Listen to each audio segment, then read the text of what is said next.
민주당 얘기 좀 해보겠습니다. 역시 영화 같은 반전은 없었죠. 정봉주 전 후보의 공천 취소 뒤 세 번째 경선을 했던 박용진 의원 결국 조수진 변호사에게 졌습니다.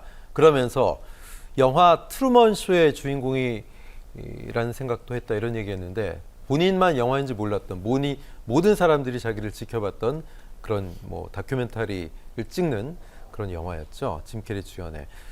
자, 공천 결과 관련돼서 박 의원 패배 메시지 이종평론 어떻게 들으셨습니까? 네, 그걸 이제서야 아셨다니 놀랍습니다. 네, 이미 다 전문가들이 그럴 거다라고 이제 예언을 다 거의 하다시피 다 했던 건데 그걸 모르셔가지고 이제서야 그런 말씀을 하신다는 게 좀 이제 안타깝다 이런 생각이고요. 뭐 좀 빨리 좀 결단을 내렸어야 된다라고 저는 생각해요. 그리고 특히 이번에 이제 마지막에 또 경선 들어간 거는 굉장히 잘못한 거라고 저는 생각을 합니다. 그러니까 뭐 지난번에 이제 경선 약간 좀 불합리하게 진행된 거 본인이 인지를 했고 문제 제기도 했잖아요. 그럼 문제 제기를 하고 이 경선에 차라리 들어가지 않아야 되는 거죠.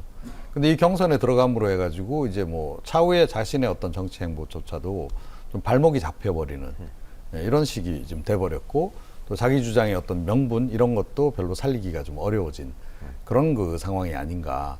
그러니까 본인은 뭐 일말의 어떤 기대감, 뭐 이제 이런 거 때문에 아마 이제 그래도 이기지 않을까 이 생각을 좀 했던 것 같은데 정말로 큰 착각이다. 근데 실제로 이 공천 과정에서 보면요, 그런 그것도 참 근거 없는 그런 이제 기대인데 그런 기대를 하시는 분들이 의외로 많아요.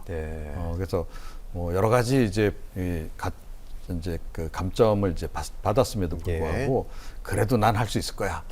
그런 착각에 좀 빠져 계시는 분들이 이제 꽤 있는데 이번에도 그래서 여러 명 좀 여야 불문하고 정리가 되지 않았습니까?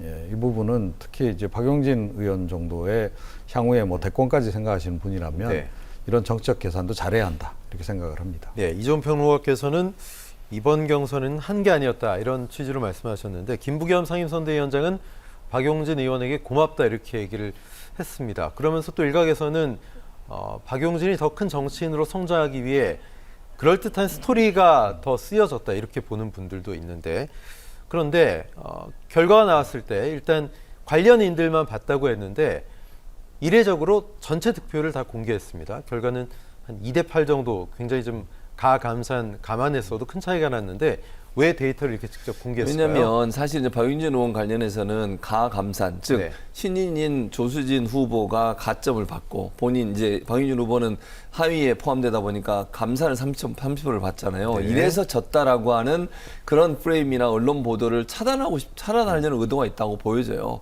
저게 지금 수치 자체는요, 가감산을 하기 전에 수치예요.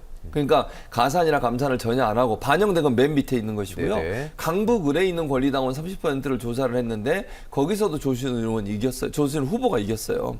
이걸 왜 이렇게 밝히겠습니까? 안 그러면 또 이게 밝히지 않은 상태면 박용진 의원이 더 많이 받았는데 결국 감산 때문에 진 거다. 또는 가점을 받은 조수진 후보가 더 이제 가점을 받다 보니까 이긴 거지. 당원들의 투표에서는 박용진 의원이 이겼다 이런 얘기가 나올 가능성이 있거든요. 그걸 미리 차단하겠다는 의지라고 생각해요. 그러니까 민주당 입장에서는 가점과 감산 때문에 결과가 뒤바뀐 게 아니고 원래 가점 감산 없이 조사한 내용에서도 조수진 후보가 앞섰다고 하는 부분을 얘기해서 더 이상의 논란을 좀 차단하려는 의도가 있지 않나 이렇게 봅니다. 어쨌든 젊은 정치인으로 대선 주자로 언급될 만한 그런 분이었는데 박용진 의원 흔히 바보 노무현, 문재인의 운명과도 같은 이른바 대선 주자급 서사가 만들어졌다라는 거.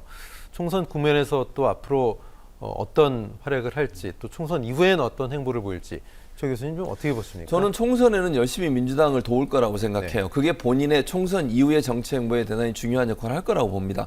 앞으로요. 자, 지방선거가 다가오지 않습니까? 2년 후에 지방선거가 있고요. 그리고 나서 대선이 또 있습니다. 그다음에 어떤 역할을 할지 모르겠어요. 박영진이라는 정치인이 갖고 있는 어떤 의미라고 하는 것은 민주당 내에서 어쨌든 쓴소리도 하고 또 대선 후보까지 했던 분이기 때문에 인지도나 이런 부분에 있어서 역할을 할 수 있는 부분이 분명히 있을 거라고 저는 봅니다.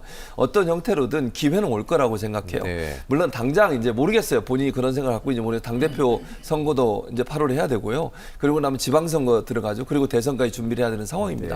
이런 상황에서 정치인 박용진은 충분히 역할을 할 수 있을 거라고 생각해요. 그게 어떤 역할일지는 제가 상상할 수는 없지만 그런 점에서 본다고 하면 이번에 총선에서 열심히 도와서 민주당이 승리를 이끌어낸다고 하면 민주당의 당원들이나 아니면 강성 지지층 중에 박용진 의원에 서 부정적인 생각을 갖고 있는 부분도 어느 정도 상쇄가 될 거라고 생각해요. 네. 본인이 본인이 정말 이재명 대표와 함께 손을 잡고서 총선 승리에 정말 올인하고 이걸 받아들인 다음에 본인도 이렇게 밝혔지 않습니까? 네. 그 조수진 후보의 당선을 위해서 띄워준다고 하면 또 전국적으로 돌아다니면서 민주당을 위해서 뛰면 저는 많은 분들 그 갖고 있던 선입견을 바꿀 거라고 생각하거든요. 네. 그런 점에서 이번 총선이 박용진 의원에게 민주당에서 새로운 역할을 할 수 있는 기회를 줄 수 있는 그런 어떤 기회도 제공할 가능성이 있다고 봅니다. 네.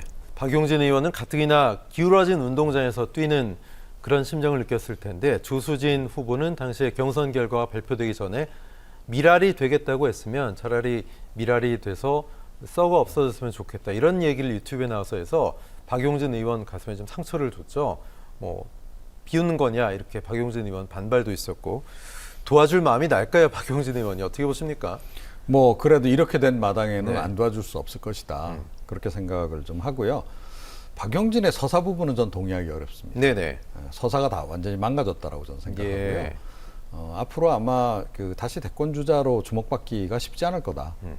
이렇게 좀 생각을 합니다. 그러니까 뭐 본인 생각은 이제 굉장히 뭐 어떤 가능성을 보고 이제 이 경선에 또 나름의 어떤 뭐 어떤 명분 이런 걸 가지고 임했는지 모르겠는데 통상적인 정치협법하고는 상당히 다르다는 거죠. 그럼 오히려 이게 좀 끝까지 집착했던 걸로 비춰질 수 있다 이렇게 보시는 뭐 거예요? 그렇게 볼 수도 있고요. 네. 그리고 뭐 본인이 이미 이제 결론을 내린 상태에서 예. 그러니까 이게 좀 부당하다라고 이제 결론을 내렸으면 그쯤에서 그치고 그냥 네. 빠져주는 게 훨씬 더 깔끔했다. 나았다라고 생각합니다. 그래야 차후에 이제 그 명분을 살려갈 수 있는 그런 이제 예. 근거가 불씨가 되는 건데 그것마저도 남김없이 지금 다 태워버렸고 그리고 지금 이제 결과적으로 뭐 이렇게 경선 결과까지 나옴으로 해가지고 이런 신인하고 해도 안 된다 뭐 이런 정도까지 이제 평가를 받은 거나 다름없는 거죠. 네.